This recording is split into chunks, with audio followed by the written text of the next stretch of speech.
Welcome to Slow Home. Too many people live in badly designed houses, and we want to change that. This is day 129 of the Slow Home Project, and we need you to join us in our quest to evaluate the design quality of houses in 9 North American cities in 9 months. This week we are analyzing apartment lofts in Miami, and today we're going to be reviewing the work that has been done on the site. So we're also going to start out with the announcement of the Slow Homer of the Week this week, and this week we actually had someone that was nominated. That's right. Molly First K. time. Yeah, first time.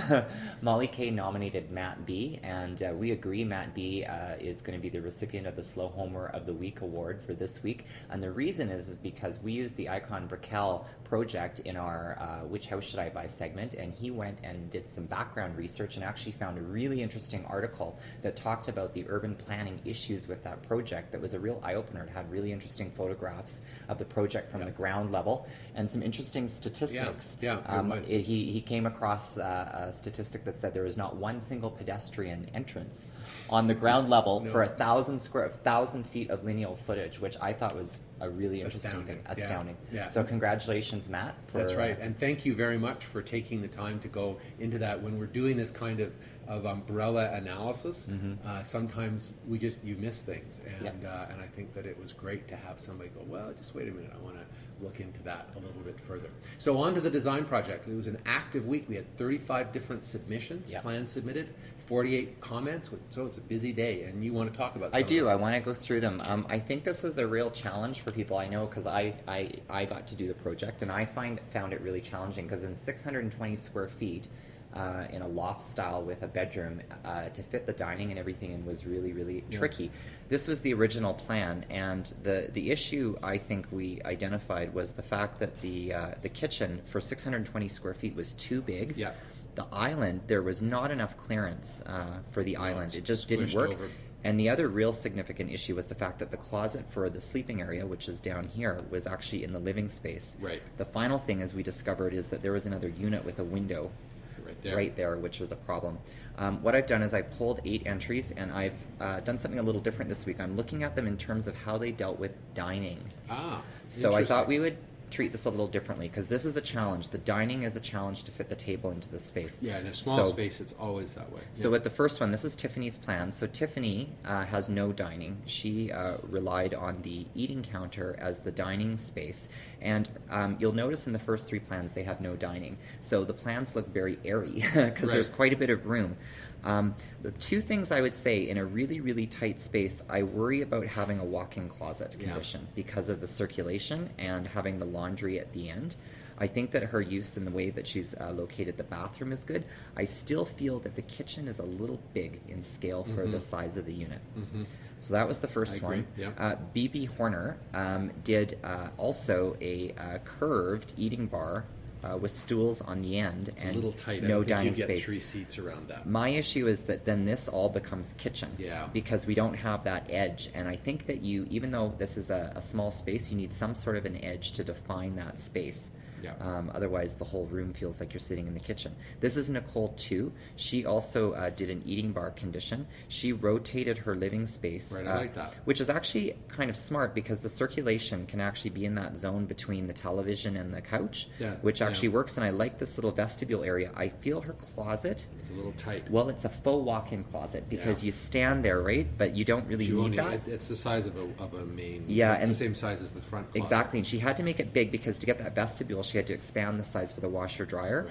So what I do like about this is that the bathroom door isn't looking directly into the living room as it was in the other plans. I think that's really good. So the second group, they all had dining spaces. So this is Molly K2, and so she had a dining table against this wall. So her circulation is that way. She had a similar condition to Nicole's. The only thing I think is this is tight now because she's relying on the 2-foot depth of the closet. It's not enough room. No, it's not enough room, and if she makes it bigger, then it's going to squish into the bedroom. So it's a little, and I think this is also a little tight back here in terms of the distance between the stove and the It's because of the location of that terrace, right? That whole terrace wall needed to be moved down a foot, and that would have helped a lot. So this is Grace's. Grace put the dining space where I had my dining space, which at the entrance. This was interesting. I didn't think about this, but she fit the bathroom into this little notch, and it fits. The thing that's nice about this is then there's the potential to have this all be as one space. Right. And with this floating wall, Right. it actually, I think, works pretty good because Yeah. you can imagine this being all one sort of perceived living space.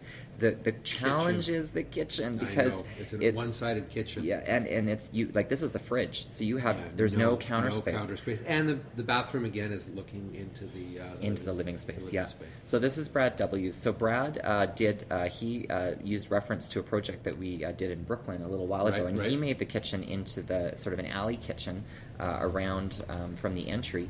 He put his dining space in the center and backed the bed right up. And now I have seen that condition where the bed, and it actually works pretty good. His living room might be a little bit tight, but I think that's actually an interesting scheme. I agree. So in the final group, there's two. These are people who are trying to come up with alternates for dining. Not a table, not an eating bar, but something different.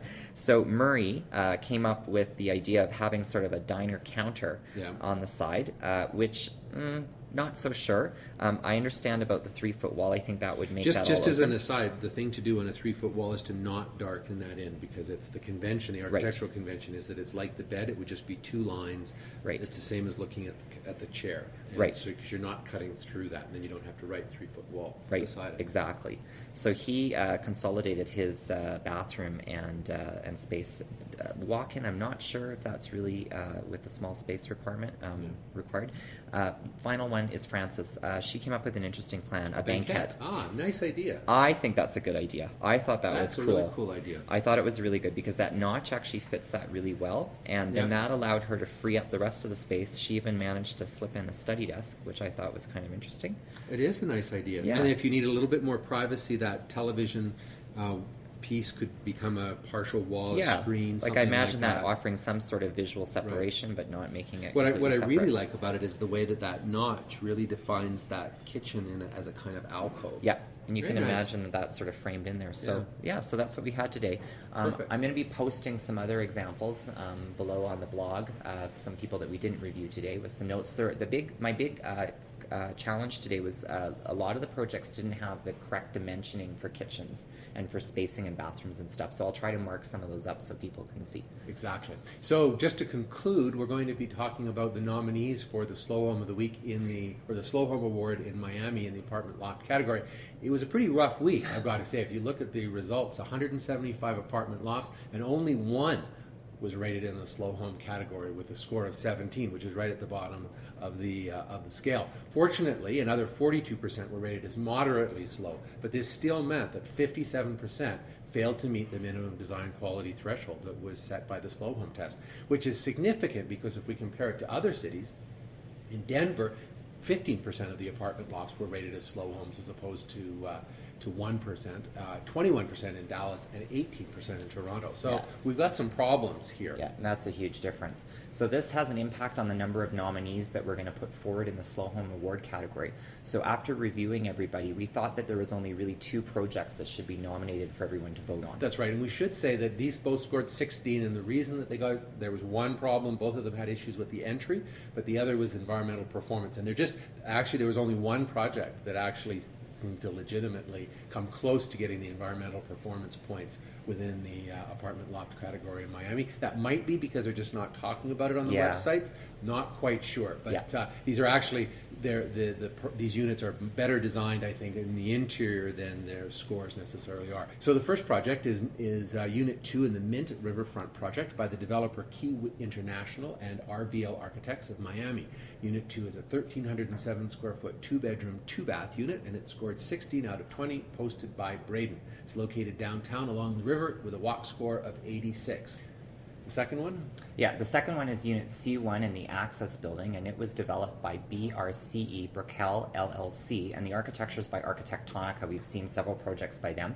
It's Unit C1. It's 1,075 square feet. It's 2 bedrooms and 2 baths, and it's located in the Brickell neighborhood, and it had a walk score of 98 out of 100. That's pretty good. That's really good. It was reviewed by Scott. It got 16 out of 20 on the slow home test. It didn't have any environmental features that were explicit on the website.